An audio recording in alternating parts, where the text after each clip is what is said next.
where are you from originally? You're from Santo Tome and Principe. Mm-hmm. I feel something about my label that I love is that the people that I've produced are from all nationality. It seems like I never had two artists from the same country.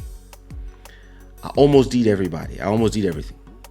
Cap Verde, Santo Tome, Congo, Ivory Coast, Morocco, France. So that's beautiful. I like it. Where were you born? So I was born in Portugal, Okay. um, but obviously I'm mixed with, obviously my background is from Sao Tome and Prince. But I was born and raised there. You know, everything. I don't have. Obviously, I have my family back in Sao Tome, but I don't have actual connections to the country, etc. I appreciate the country because obviously for what it is, and it was what where my mom was born and raised, etc. But my roots are in Portugal. But obviously, I've always had that African culture on top of it. All my friends were somewhat, in Portugal how it is. I mean, how Yeah. it was in the back in the days. I don't know now, but you know, because you're black, obviously you're just obviously you're listening to kizomba, you're going to kizomba parties, so you always, although I was born in Portugal, I've always identified myself as being black, and I'm very proud of it. So yeah, that's a bit my story. That was 29 years ago. Oh my God, such a long time ago, I feel. Um, Still so and young. yeah, I What? know, Well, still so much life in me, how old were literally. you when I met you? I was 16, I think. Oh my god. Yeah, I think I was 16 when we met. So that Wow. was a long time I ago. guess yeah. You're my daughter. So, Forever. I, do you know that my first ever, and people might not know that, but my first ever live on YouTube called We Chat Some 11 years ago was with you. I know. I That's know. And we did like 2 or 3 episodes, and we used to stay like 4 hours talking about the most weird about things. Yeah. Was it everything. on Google Hangouts? I thought it We was used Google Google Hangouts. Hangout, and it Yeah. went straight to YouTube. And I don't even know if there was a chat where we were talking, but we would just talk, and talk and talk for 4 hours. I I still know. have all the episodes here, so it's Like, amazing, yeah. like that. After 11 years, streaming is now a thing, and again, it's something I feel about the things that you and I did, not only for music but also for uh, for streaming and other things. We kind of were always a little too Ahead. ahead, Yeah. because when we released your album, it was still the moment where women were not the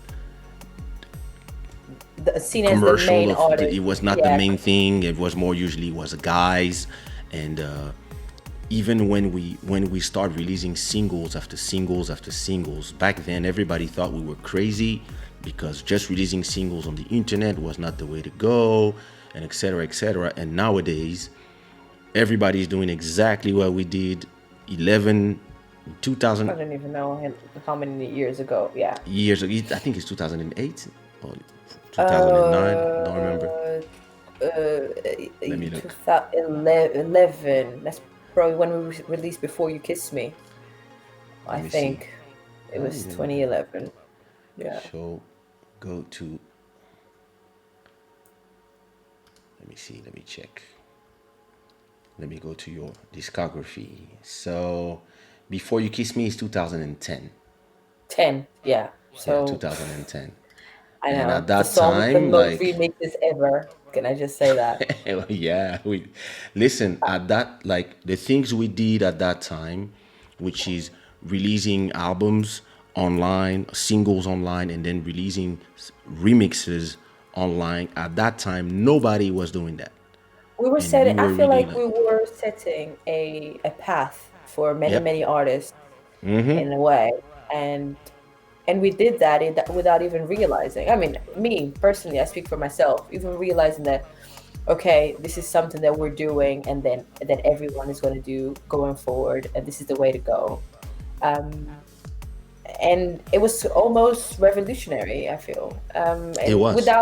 without knowing, without, I feel like you said before, we were probably too advanced in our time, and we were obviously experimenting with something that no one in the kizomba world was doing, and it was a risk, and a risk that we took. And even though maybe my career didn't go the way I wanted to, or maybe things didn't happen the way they were meant to, or whatever, but we set that path for other musicians and other artists to do the same, and be able to just, what's the word Express I'm looking themselves. for? Yeah, exactly. It's it's there's something very it's kind of a sacrifice, the way of the pioneer, Oh where yeah, yeah, yeah. I you agree. you set things when nobody believe in what you do, and then at a point you see every successful person applying exactly everything you do, and only one or two will say, "Oh yeah, I learned everything from you." Yeah, Everybody else will pretend they invented stuff. But listen, of course. Yeah. Nelson Freitas always say it publicly. I learned a lot of things from Kaysha. Usually I take, like, Kaysha gives me a lot of ideas. There's a lot of strategies that I've been doing since all these years from Kaysha. He always comes here, get some new information about the future. Right? He just started doing his show now on YouTube. He went from Instagram to YouTube, like I've been telling people for a long time. But all these things, he will tell me and tell people. The rest of them, they don't say nothing.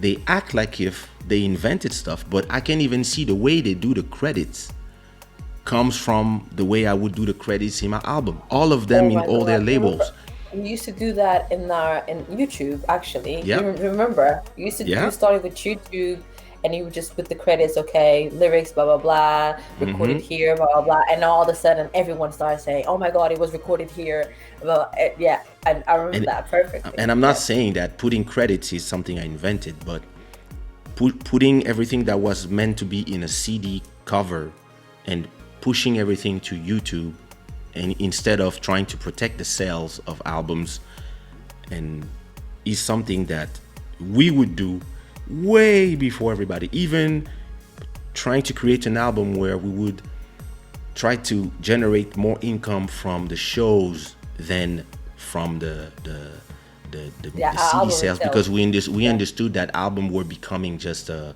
redundant. promotional item, because everybody was the internet. We understood what was going on, and all these things that all these people are doing today.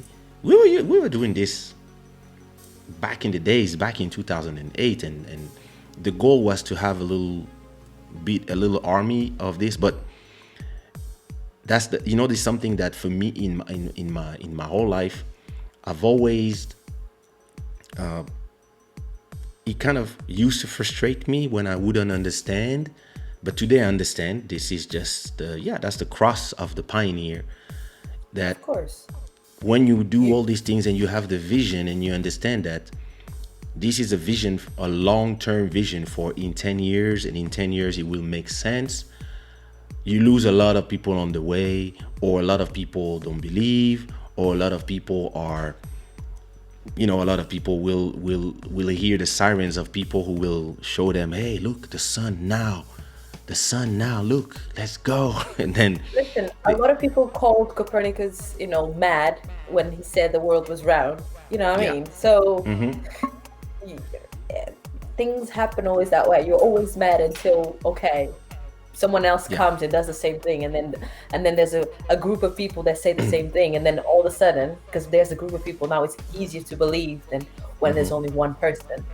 So and we end up being like sheep. They're just following people, the sheep around, pretty much, and that's what we do. And this, I mean, Yeah. unfortunately, is the reality. So But if if you look at when you listen to the music today, and when I listen to your music, the songs that we did, and even the songs that I've been doing, and we realize that because we've never been following a trend, and we were either setting a trend or just doing our own thing, our song, they are bonifying like wine. Like you can listen to your songs from 2010 or everything we've did all this time, and they still sound current today. Current. Yeah. When a lot of these songs that are, a lot of these songs, like, and I don't want to disrespect nobody's art, but a lot of these songs of today in a lot of genres, they just all sound the same, and all the videos look the same. And in this world of short attention span, they serve their purpose, which is lasting for 7 days.